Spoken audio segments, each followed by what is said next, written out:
Kerikanirwa abatuuze litwaliramu eggombolola ya Kyakawan Kazinga Town Council Lwentuha n'Emigamba nga lino lyaweebwa Musigansimbi okuzimbako ekkolero lya Ovacado.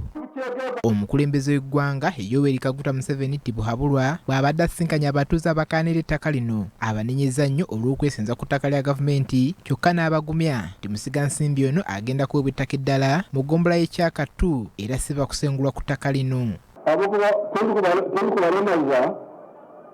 Kulikulamaza n'abamenyi b'ukwe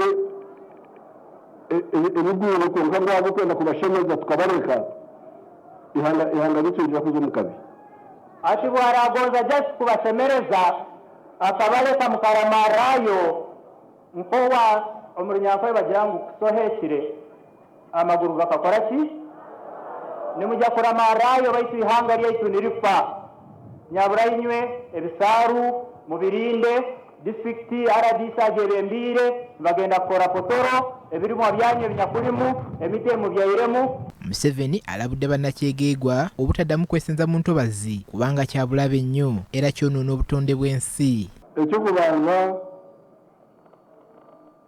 environment ate mumuhagire obuhangwa bw'ensi habwokuba ebitukwenda kukora nka irrigation niwenda ngu tureke kutahirira ebisharira tureke kutahirira enyanja. Onera bw'atyo akubiriza bannakyegeegwa okujjumbira okulima Ovacado kubanga ekkolero erigenda okuzimbibwa Musigansimbi ligenda kubayambako nnyo okweggya mu bwavu nga libawa akatale k'ebirime byabwe. Pulezidenti Museveni asabye abantu mu disitulikiti y'Ekyegeegwa okwettanira enteekateeka za gavumenti ezigendereddwamu okubaggya mu bwavu okuli PDM n'emyuga. Nebale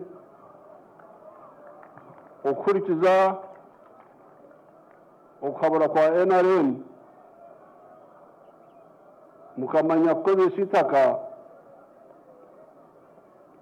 kuyamu ebyokulya kandi mukayamu n'entaasya. Omukolo guno gwetabiddwako ababaka ba Paalamenti, abakulembeze ba gavumenti ez'ebitundu, bannaddiini n'abantu abalala bangi.